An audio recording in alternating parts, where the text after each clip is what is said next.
Mesdames et messieurs, bienvenue dans cette présentation faite pour le compte de l'évaluation en commande supervision et encadrée par monsieur le professeur Abadoti. Cette présentation, ce projet est préparé et enregistré par monsieur Anaba Georges Fils et par moi-même, monsieur Sakari Taliban Ali. Donc le projet consiste simplement à commander, superviser en même temps une installation solaire hybride combinant des panneaux photovoltaïques et des concentrateurs solaires. Ces concentrateurs solaires sont des types Fresnel concentrant l'ensemble de la lumière en un point qui devient très chaud. La température en ces points peut atteindre les 600 degrés. Donc on va essayer de récupérer la chaleur en ces points pour faire tourner une turbine liée elle-même à un générateur pour produire de l'électricité. Pour ce qui est des panneaux photovoltaïques, on sait très bien que à la surface des panneaux photovoltaïques, si la température dépasse les 25 degrés, ils chutent, leur rendement chute. Donc, pour pallier à ces problèmes, on doit les refroidir. Et le projet, on l'a écrit on doit refroidir la surface des panneaux. Pour cela, on va utiliser un réservoir d'eau pour refroidir les panneaux photovoltaïques et le même réservoir, on va pomper de l'eau qui vont passer par le concentrateur solaire, qui vont se transformer en chaleur et faire tourner la turbine. Donc vous avez compris, l'objectif principal du projet, c'est de récupérer la chaleur au point focal et refroidir en temps réel la surface des panneaux photovoltaïques afin de générer de l'électricité verte. Pour mener à bien notre projet, on aura besoin bien sûr des capteurs et des actionnaires. Les capteurs utilisés dans ce projet sont les voici, des capteurs de température qui sont 2 capteurs de température et un capteur de niveau. Pour les capteurs de température, on l'a placé un au point focal du concentrateur, l'autre à la surface du panneau photovoltaïque. Donc si la température dépasse les 30 degrés, on doit refroidir le panneau. Et ici, on va utiliser ces capteurs-là pour régler les débits d'eau qui va passer. Les actionnaires, on a des pompes et une vanne à actionner. Pour la pompe de refoulement d'eau, c'est la pompe qui va pomper l'eau du réservoir qui vont passer dans les concentrateurs. Et l'autre pompe, c'est pour le refroidissement des PV. Et une dernière vanne qui va remplir les réservoirs. Donc, on doit éviter que le réservoir soit vide pour que les pompes ne fonctionnent pas vite, ou bien que le réservoir ne déborde. Tout ceci est donné, le niveau d'eau est donné par ces capteurs, et cette vanne-là va nous permettre de remplir. Donc, enfin, tout ceci est traduit dans ces graphes 7. Donc, la première partie du graphe 7, on va essayer de voir la température du PV si elle est supérieure à 30 degrés, on doit les refroidir, on va activer la pompe de refroidissement. Sinon, on doit fermer cette pompe à double effet. De la même manière, cette pompe-là va pomper de l'eau si la température est supérieure à 130 degrés pour faire passer de l'eau au niveau du point focal et récupérer la chaleur. Sinon, c'est-à-dire le soir ou bien au passage nuagé, on doit fermer cette pompe d'eau. Enfin, la dernière partie concerne le réservoir. Pour un niveau d'eau dans le réservoir inférieur à 10%, il faudrait ouvrir la vanne de remplissage. Et pour un niveau d'eau supérieur à 90, il faudrait la fermer pour éviter tout débordement. Sinon, le fonctionnement est normal et on refait des cycles. La traduction de ce graphe 7 en langage d'Adair est faite par mon camarade M. Anaba.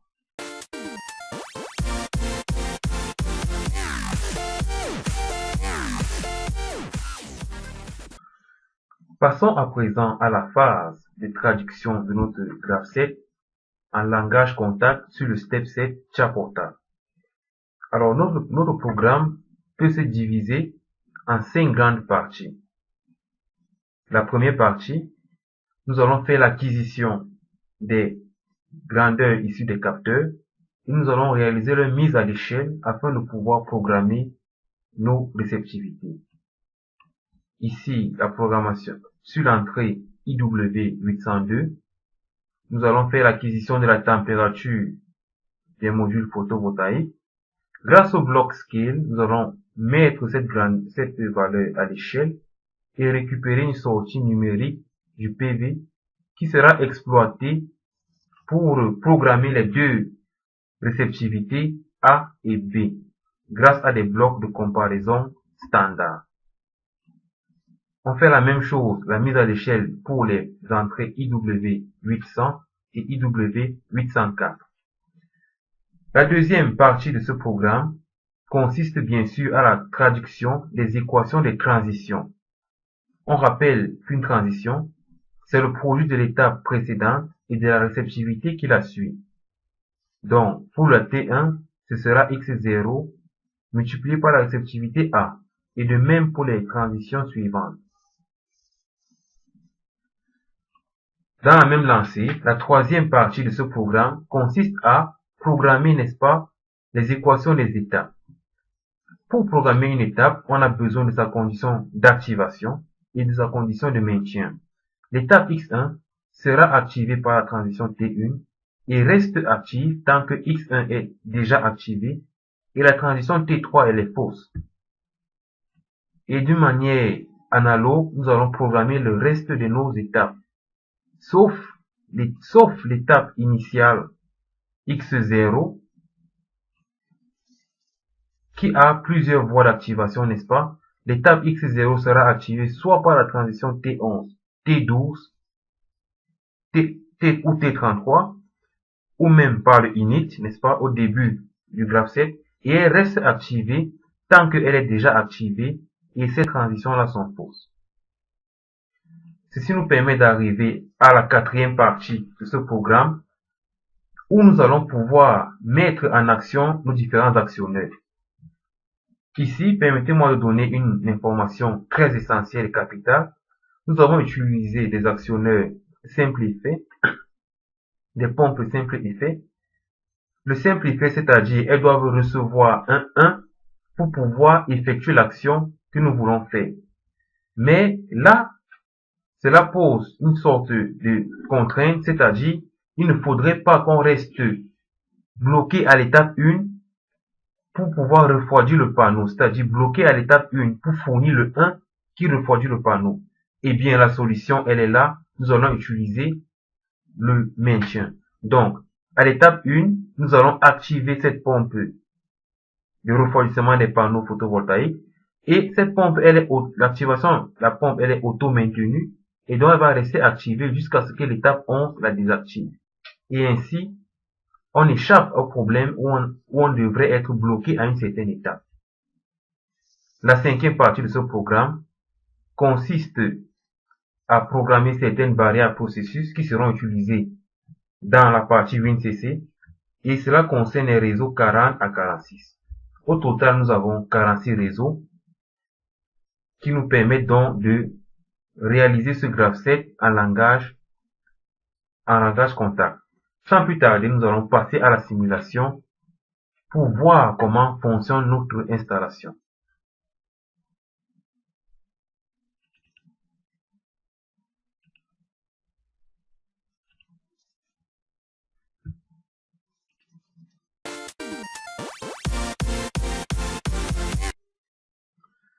Nous sommes de retour. Notre simulation, elle est lancée. Et comme on peut le voir, l'automate, il travaille très rapidement. Il fait un nombre de cycles de manière à vérifier, n'est-ce pas, l'état des différentes entrées, des différents capteurs, afin de pouvoir agir sur les actionneurs. Donc, ici, nous voyons une sortie Q136.2 qui est à 1. Cette sortie, c'est tout simplement la vanne de remplissage du réservoir. Et comme on peut le voir, elle est à 1 car au début de la simulation, le niveau du réservoir est à 0. C'est-à-dire IW804 est à 0. Donc, lorsque nous allons augmenter le niveau du réservoir de manière à atteindre ou dépasser 90%, on va voir que cette vanne va pouvoir se fermer.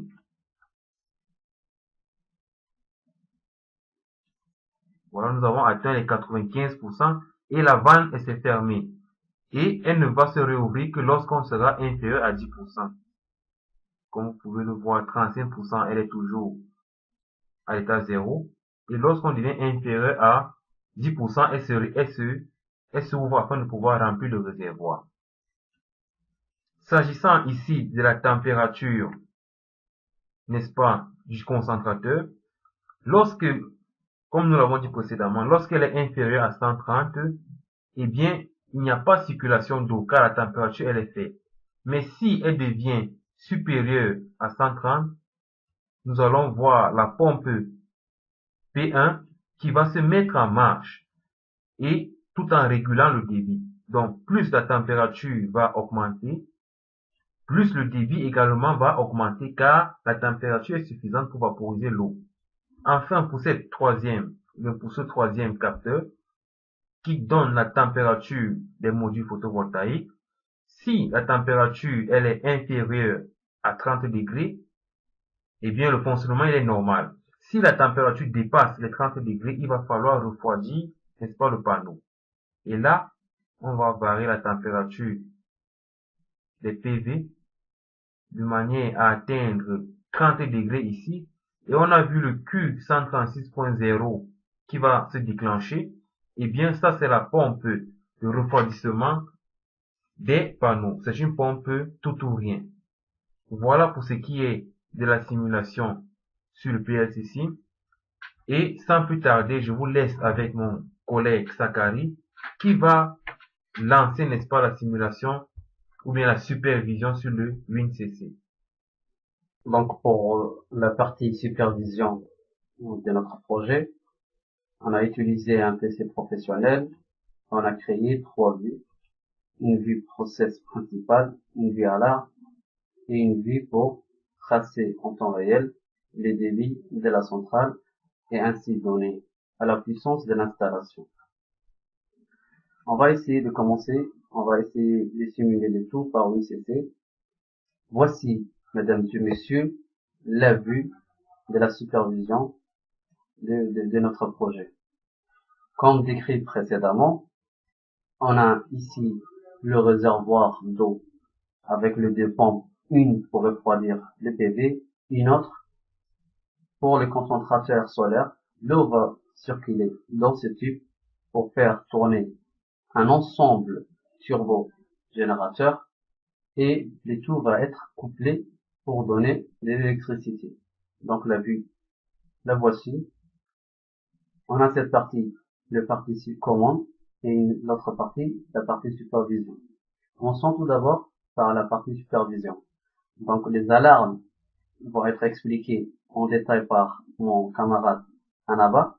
Mais tout d'abord, il faut savoir que s'il y a un avertissement ou bien une erreur, on peut rapidement détecter s'il y a des alarmes tout en restant dans le process. Et pour rentrer dans les alarmes, on va partir dans la vue alarme.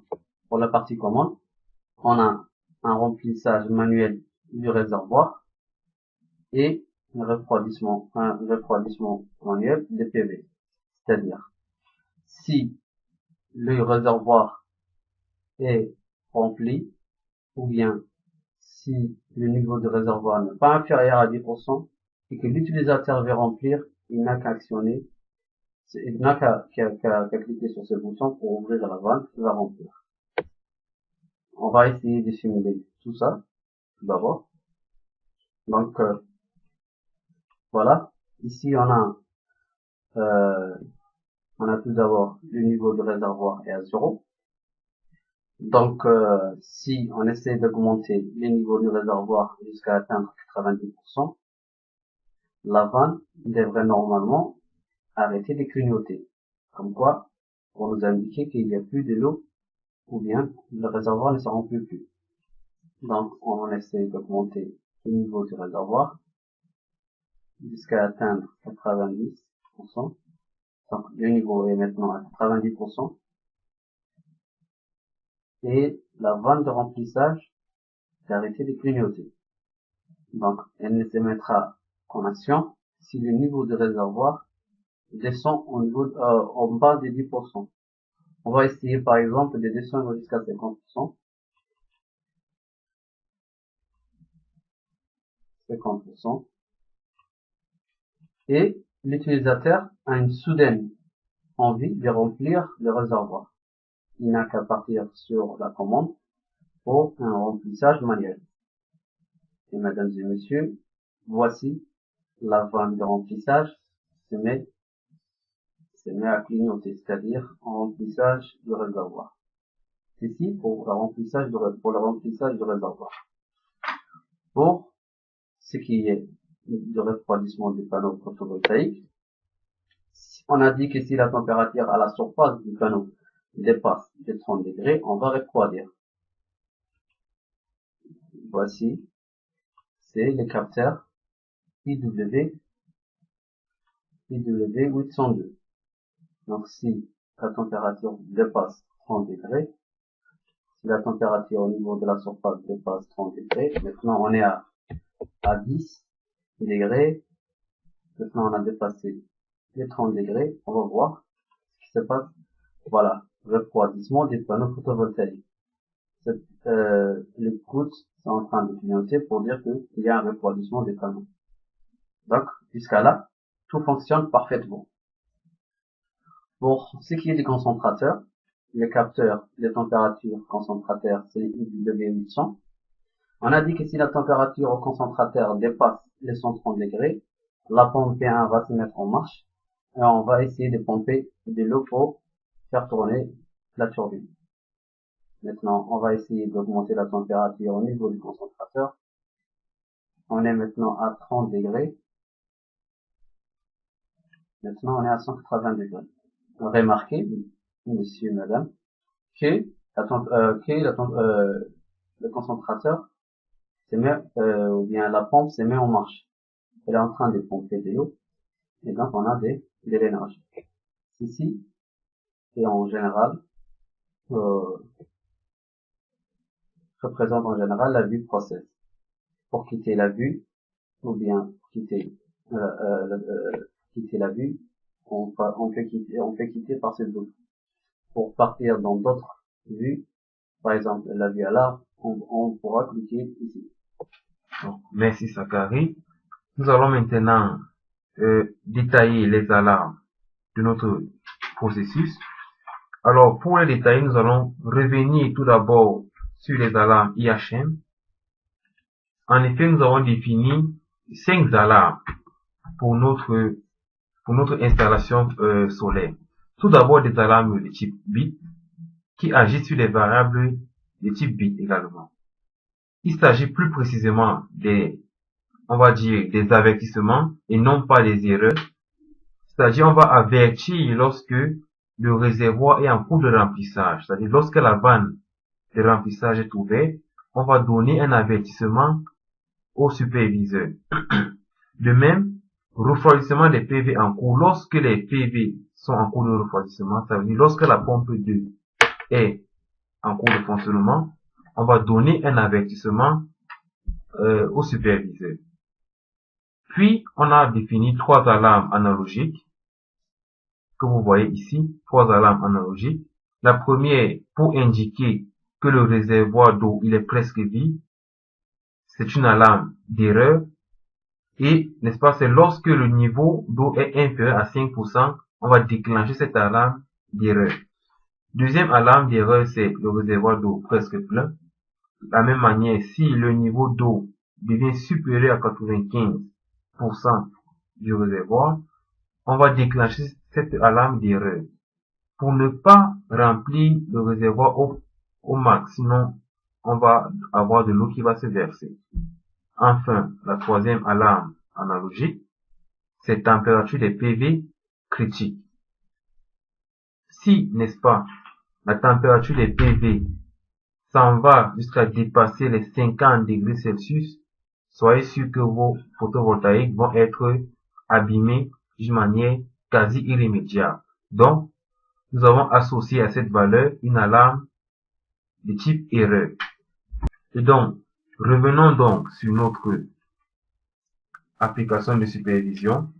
Déjà ici, nous observons un bloc de supervision. En fait, il nous renseigne est-ce que nous avons un avertissement, est-ce que nous avons une erreur. quelle que soit la nature de l'avertissement ou de l'erreur, il va nous indiquer est-ce qu'il y a un avertissement ou une erreur. Donc, ici, nous avons un avertissement. Donc, nous allons cliquer sur ce bouton pour aller sur la vue des alarmes. Et ici, en même temps que nous pouvons observer les valeurs des différents capteurs, température PV, température concentrateur, niveau de réservoir, nous pouvons voir, n'est-ce pas, en temps réel, nos alarmes et leur historique et leur évolution.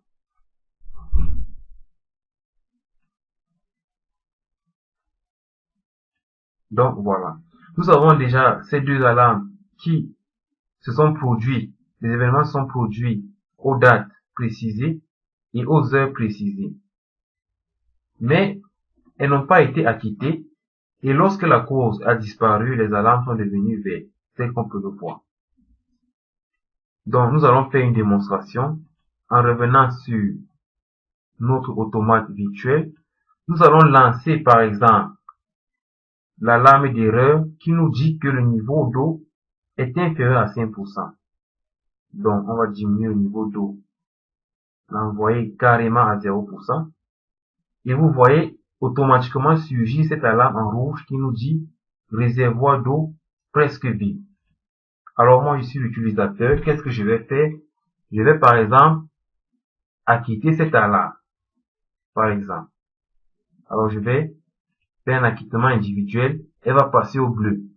Mais elle reste visible, elle ne pourra disparaître que lorsque la cause qui lui a donné naissance va disparaître. Donc si le niveau d'eau augmente, n'est-ce pas, et dépasse les 5%, maintenant on est à 22%, on a vu l'alarme qui a disparu.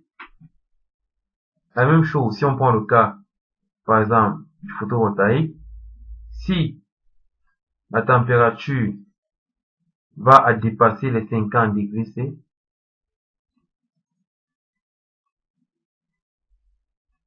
là nous avons 52 degrés, on voit automatiquement apparaître l'alarme qui est concernée, n'est-ce pas?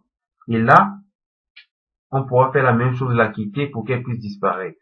S'agissant des avertissements, si le réservoir est en cours de remplissage, comme on peut le voir ici, sur le Q136.2, réservoir en cours de remplissage, eh bien, on a les alarmes, ou bien les avertissements qui s'affichent en jaune, réservoir en cours, remplissage réservoir en cours. Et pour qu'elle puisse disparaître, il faudrait que le réservoir se remplisse jusqu'au 90%. Et aussitôt, n'est-ce pas, l'alarme disparaît. Voilà pour ce qui est, si vous voulez, de notre vue des alarmes qui gèrent de manière efficace l'installation. La troisième vue pour terminer, c'est le débit de centrale.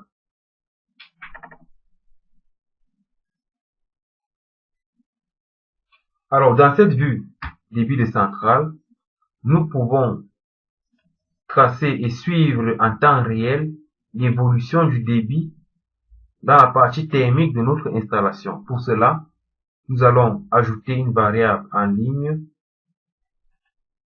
et nous allons choisir comme variable en ligne le P1 ohm, c'est-à-dire le débit fourni par la pompe 1, qui est une pompe analogique réglable, n'est-ce pas? Avec un temps de cycle de 1 seconde, on obtient donc le tracé de la courbe qui va commencer à la date de début.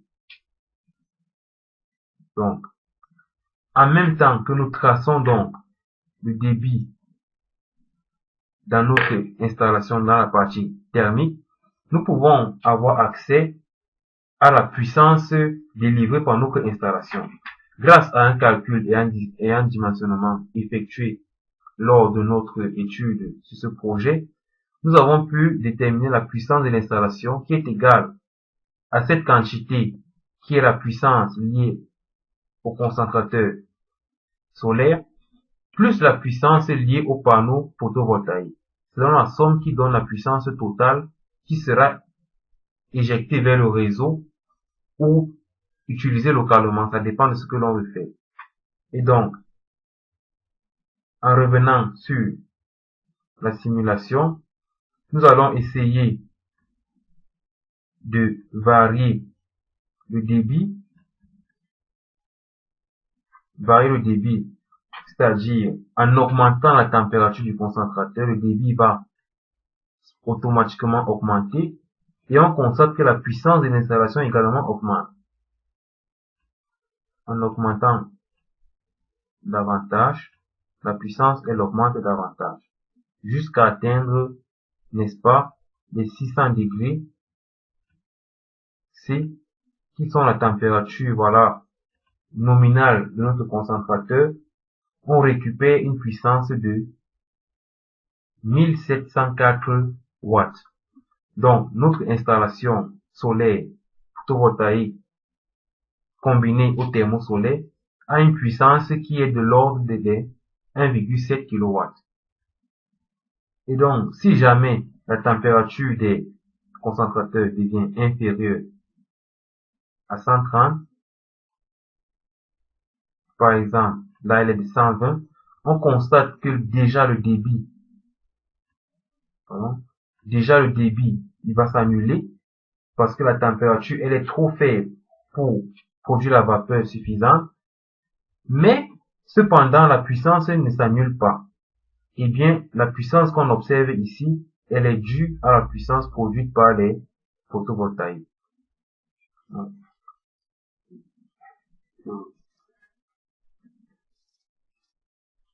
Donc, pour clore ce projet, ça a été d'une grande fierté de réaliser un tel projet impliquant plusieurs paramètres. Effectivement, au cours de ce projet, nous avons travaillé à la fois sur le process et sur le design pour faciliter, simplifier la tâche au superviseur et bien sûr simplifier la vie. Oui, bien sûr, parce que, comme tu l'as dit, camarade, l'utilisateur pourra en temps réel surveiller son installation ou bien surcommander. Il profite aussi, n'oublions pas, d'une vue sur l'énergie produite par l'installation. Finalement, très cher Zakaria, nous ne pourrions terminer sans remercier toutefois notre encadrant, le professeur El Balouchi, grâce à qui nous avons pu quand même maîtriser ce logiciel de l'ingénierie. Merci, messieurs. Merci, monsieur.